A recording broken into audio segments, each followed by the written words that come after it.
Let me tell you something. I've been around for a long time. I've seen my fair share of things. But one thing that has always eaten me up inside is when people are unjustly unforgiven for things that really should have just dropped dead already. As such, it is interesting that we should look into this specific perspective of things.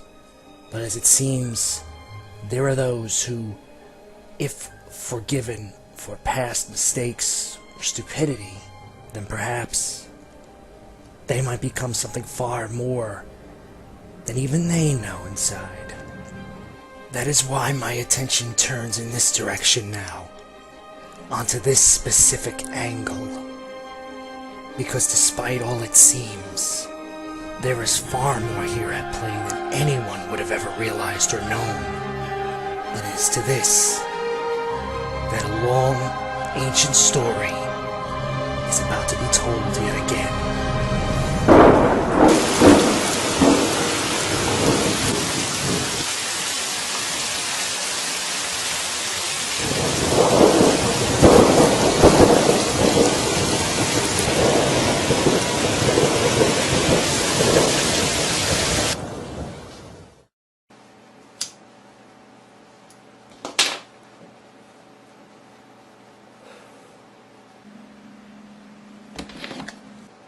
One more time.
Just came out. So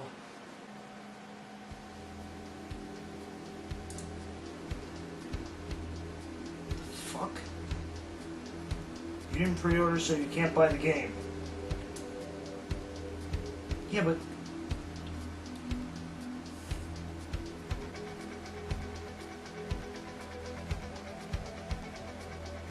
man, I never seen so much bullshit. What the fuck? I wanted to hurt the employee? Are you fucking kidding me? Are the residents of GameFAQs violent individuals? I think so. It just goes on and fucking on.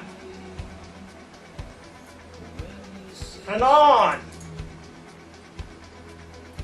And on. What the fuck?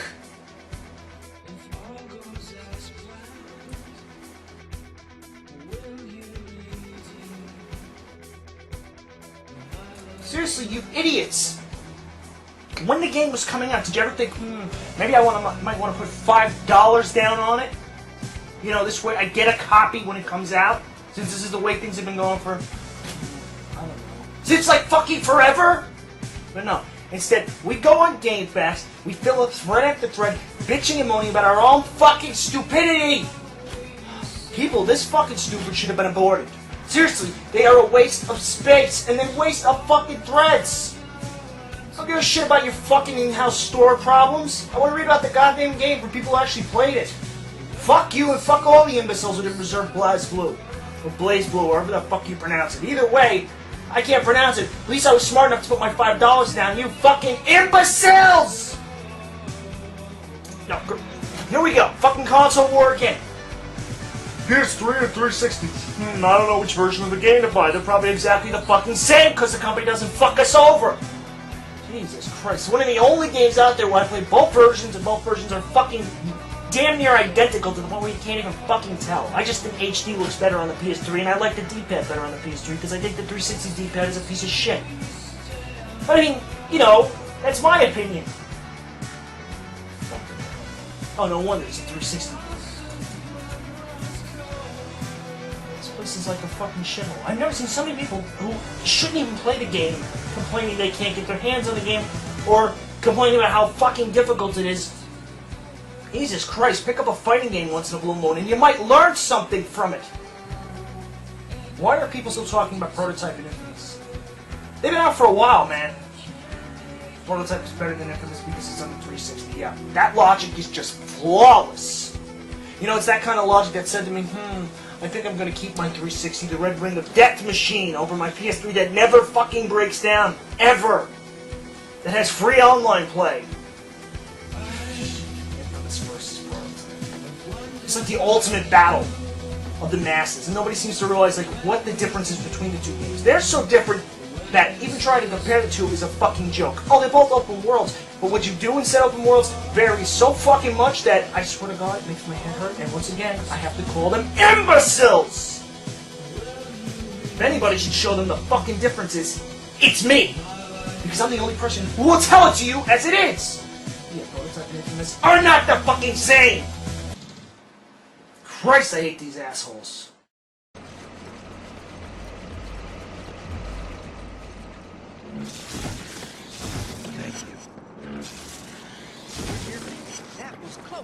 Before I even begin talking about this game, let me just warn you here and now, I'm most likely going to make a bunch of really bad puns in terms of what you do in this game. And I'll start by saying this. Infamous, the PS3 exclusive many were waiting for a very long time, is a shockingly good game. To points that even I was amazed at how much fun I was having with it. I played this game so long, for 2 nights in a row, that I think I barely slept 2 hours tops. I was like a zombie. But you know what? It was fun, because I had so much fucking fun with this game, it was ridiculous. Now, the funny thing is, a lot of people look at this game and they go, oh, all you do is shoot lightning and you kill random enemies. How much fun can you possibly have with it? It is, without a doubt, one of the most amazing open-world games I've ever had the pleasure of playing that allows me to literally live out my superhero fantasies. And I gotta say this game is not based off any pre-existing franchise or license of superheroes, but I tell you right now, I really wish they would make a comic book series out of this and more, and I think they are, but I'm not 100% sure on that. But let me just tell you this. This is one of the greatest superhero games you will ever play, and you will wish that... Well, you know what, it's hard to say this, but I bet you'll wish there was a fucking movie by the time you're finished with it, or they're working on a sequel as we speak, which I really hope they are, because Infamous is just absolutely brilliant. God damn it, Cole is awesome, but man, he sticks to everything like a spider! Spider-Man, Spider-Man, Cole is not Spider-Man, but he climbs 20 times faster, he can kick Spider-Man's fucking ass. Shooting lightning balls in his balls. Man, that'll rhyme. For me to explain why Infamous is so great is very hard to do, but I'll give it my best shot. For starters, the storyline is excellent. Starts out slow and sets up an origin story for a superhero quite unlike most I've ever seen, aside from maybe Static Shock, but there's major differences to be had. The opening alone sets the tone and feel of the game that things are going to happen. Epic things, let's say. And trust me, epic fucking things will in fact happen.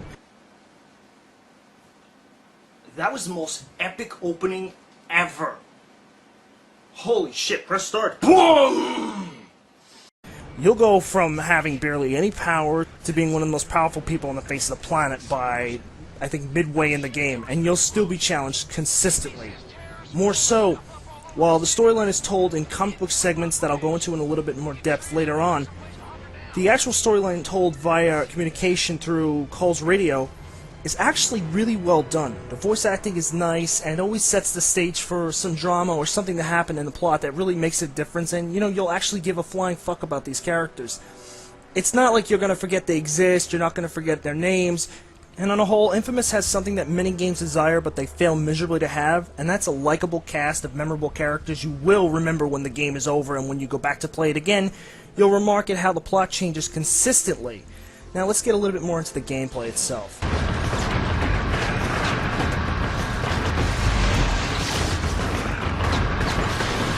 The main character, Cole, in Infamous is pretty much a living, breathing battery. A guy that can shoot electric bolts right at your ass and fry you 6 seconds flat. Pretty much, these powers may not look that interesting in video format, but trust me, once you get control of them and you get, like, let's say the power where you can control that huge ball of electricity I just showed you, or the sniper shot, you're really going to have some fun. And yes, you can shoot people in the nads with electricity, and I'm telling you right now, it fucking never gets old.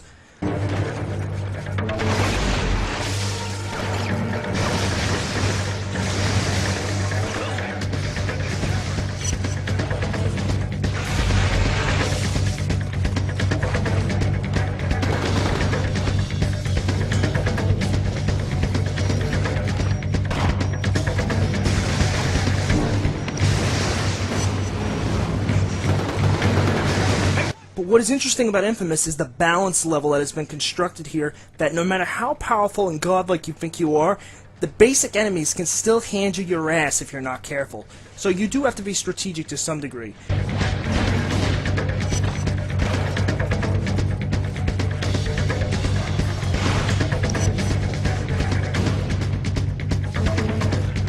What I'm showing here is early on in the game, but it still gives a good example of how you have to actually kind of wait things out, time your attacks, and be cautious. And I understand this is early on in the game, but it really doesn't matter, because even here I've watched many people get killed almost instantaneously, because they didn't consider that despite the fact that you can shoot electricity out of your wrists like no tomorrow, it doesn't mean that you're invincible. Just because you can charge up on poles and things like that doesn't mean you're going to survive instantaneously. You can and you will die a lot in this game, because one thing about it is, as I said before, no matter how much the game evolves, how much your character becomes more advanced in terms of attacks and doing different things, the enemies are always giving a significant amount of challenge, which is a change of pace from most games where halfway in, you're just like godlike and nobody can even touch your ass. Oh, lightning bolt in the balls, bitch! Eat it!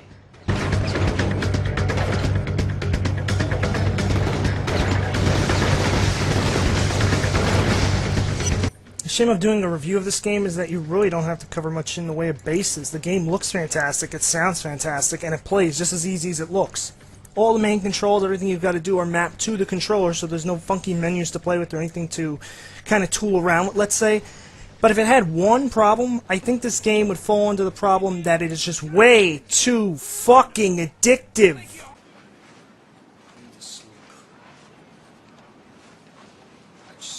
One more shard. Please let me stay awake. Besides the main storyline in Infamous, you can embark on so many side missions, side things to do, it is like ridiculous. Aside from helping out the locals with their various problems, such as I'm about to right now, there are shards to collect, things to see, and events to encounter that, it just, when you add it all up, there is so much fucking replay value in this game, it's pretty much a no-brainer that you should already own the damn game. And once you get to set objective points to complete said missions, all fucking hell breaks loose.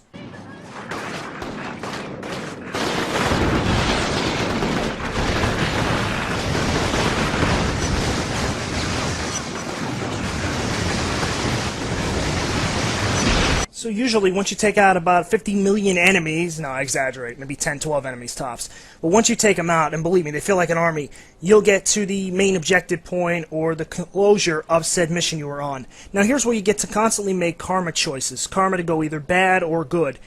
Gonna have to get past those riot cops if we want out of here. If I fry a couple of the guards from inside the crowd, but I can trigger a riot, help keep the heat off Zeke and me. Of course, that means a lot of innocent people will get the hell kicked out of them. If you look at my character icon on the side over there, right underneath my life bar and energy bar, you'll see that I'm a hero. That means I'm going the good path. Unfortunately, you can screw these things up or do the wrong thing and get some bad karma. It doesn't mean that you're done and that's it, you have to be a bad guy now. You get ways to come back to it. But truth be told, it's a very limited system and it feels almost half-hearted at points. So while I'm not going to say it's the worst attempt at giving a choice-based system, it's not one of the greatest ones either. That and some of these objectives are a little odd in how you could have evil karma for dropping a tar thing and infecting a couple of people in a city where the whole fucking city's practically infected, but I'll leave this spoiler free. Anyway, after you finish your objective or whatever, the map will clear off a certain portion of it, and it'll say the enemies will not return. It tells you how complete the districts are. Truth is, enemies still return, but they don't return in the mass droves they once did. The funny thing about Infamous, however, is that when you think, you know, mission-based objectives, you don't think too much variety. Well, Infamous throws you for a loop, I guess you could say. Take a look at one of my absolute favorite missions in this game. A Reaper conduit in the park has disguised himself as a pedestrian. Now, I'm not saying it's the most creative thing in the world, but at the same time I'm saying it's a nice variety on what you usually see. Most objectives in games, especially free roaming games, are go here, get this, or go there and kill this person. And while Infamous has a lot of those, it varies things up. There's other missions where you have to pose for photographs, you have to save hostages, etc. I'm not saying it's the most original thing in the world, because it certainly isn't, but the way they added slight variety to the usual suspect of game things really works and really adds to it. The other thing that adds to it is that Infamous feels alive. This city feels like it's really there. People are hustling and bustling to go places, do things. And if you're a hero, they'll stop, take photographs, cheer your name out. Girls on their phones will tell them they want to have your babies. It never gets old. You really feel involved, and you'll love being in this city. And again, this is beyond the single-player storyline, which is fantastic, and I have no intentions of spoiling whatsoever, with great boss battles, set-piece moments, and a ton of stuff. Last thing I want to talk about, however, is how they presented most of the cinematics in this game.